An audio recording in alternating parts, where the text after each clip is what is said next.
佢一醒就見到有個女仔企咗喺佢面前，原來佢已經身處於地獄度。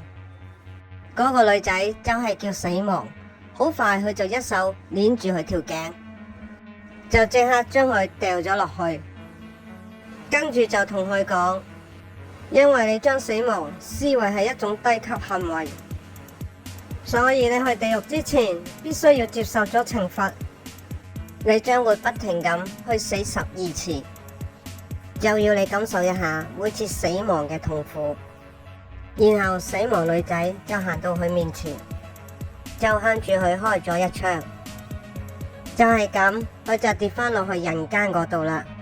一切都由佢7年前開始。嗰一日佢大學畢業，準備去見工嗰陣時，就遇到有個人衝出馬路度自殺。自從俾嗰個人捉住咗之後，佢就一直黑到貼地。呢7年嚟，佢都不斷咁去揾工，但係都揾唔到。為咗要生活，佢只好咩嘢都去做。佢做過送貨工人，做過餐廳侍應，亦做過代駕司機，仲要俾同學呃晒啲錢去投資，最後連交租都冇錢，俾人趕咗出嚟。佢叫崔賢在，今晚佢決定喺天台度跳落去死。佢唔想再為咗生活而生存，佢覺得死咗咪冇問題啦，死只不過係一次低級嘅行為之嘛。當佢再次擘開眼之後，就發現自己已經喺架飛機度啦。佢就奇怪自己唔係跳樓死咗咩？點解會喺呢度嘅呢？同埋點解自己個樣唔同咗嘅呢？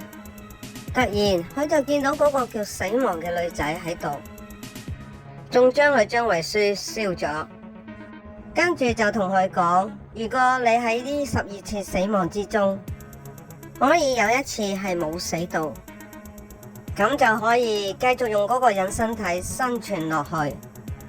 依家就係第一次死亡開始，飛機就突然着火啦，跟住飛機就開始裂開，然後架飛機就爆炸啦，佢就活生生燒死咗啦。就係咁，佢就好痛苦咁經歷咗第一次死亡，跟住佢又返嚟呢度啦，又再次見到嗰個死亡女仔，就話依家仲有11粒死亡子彈喺度，啱啱就用咗第一粒，就死咗第一次啦。跟住就拎起第2粒子彈，就向住佢射出第2粒子彈。第2次死亡開始啦。今次佢係直播網紅，直播緊自己冇用到降落傘，喺天空度都可以平安咁落返到去地面，但係佢降落就失敗咗啦，冇落到去指定嘅安全帶嗰度。第2次死亡，佢又返嚟呢度啦。頭先落地嗰陣時粉身碎骨，依家成身都好鬼死痛。然後又到第3次開槍啦，第3次死亡開始。今次係一個學生，佢喺學校度俾同黨欺凌，最後因為冇買到草莓鮮奶，就俾個同黨活生生咁打死咗。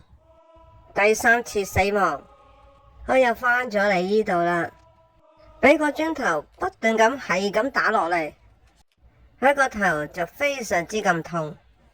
到咗第4次死亡開槍，今次佢係一個有組織嘅人，佢俾人捉住咗，佢偷走咗組織100億同埋一批鑽石。之後佢逃走咗出嚟，就去咗揾佢女朋友，然後佢就指住嗰邊有一隻船，未講完晒，佢女朋友就即刻開槍將佢殺咗。第4次死亡，佢又再次返嚟呢度啦，跟住就到第5次死亡開槍。第5次死亡開始，今次佢係一個監犯。佢係幫富商頂車禍而入罪嘅，喺呢度竟然見到佢第3次死亡，將佢殺死嗰個同黨。原本佢都想殺咗呢個人，但係知道自己仲有幾日就出獄，就話自己有陰陽眼，話見到有個學生喺你身邊度，話會一直跟住你，直到你死為止。一早就將包草莓鮮奶掉俾個同黨，就話係個學生叫買俾你噶。今日就係佢出獄，與其親手殺死呢種人，就不如等佢喺呢一度，每日都處於恐懼中度過。然後佢就返嚟第4次死亡嗰度，上咗船之後就嚟到一個漁村度。佢就揾返喺組織度偷走嘅錢同鑽石，跟住就將啲錢分成2袋，就將其中1袋錢就放咗喺儲物櫃度，限期4日。跟住佢就拎住另1袋錢去揾媽媽，突然就俾人捅咗1刀。原來佢就係同富商頂罪，車禍而死咗女仔嘅爸爸。個爸爸同個女報咗仇之後就走咗啦，跟住同佢同一日出獄嘅獄友就突然出現咗。原來呢個人係富商派嚟嘅，佢就用刀不斷咁捅佢。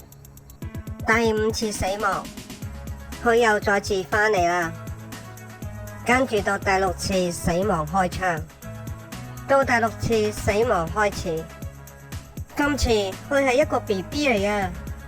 點算好啊？儲存櫃只得4日限期咋，而家點樣去拎返啲錢啊？然後 BB 媽媽就返嚟啦，一上到車，媽媽就不斷咁鬧佢，喊，搞到佢連杯咖啡都飲唔到。然後一返到嚟屋企，就即刻好大力咁將佢掉落去梳化度，跟住爸爸就過嚟餵佢食屋企嘅 BB 食品。佢當然唔肯食啦，爸爸就不斷咁鬧佢，佢又講唔到嘢，佢只好不停咁喊。媽媽就覺得好煩，不斷大聲咁鬧佢，然後就好大力咁將佢抌落地下度，跟住仲用咗個坐墊嚟焗住佢。第6次死亡。大家好啊，我好鍾意睇韓劇㗎，尤其係恐怖、宗教同迷信。如果大家都鍾意我分享嘅韓劇恐怖片，請幫手撳個 like 同鐘仔，多謝大家收看。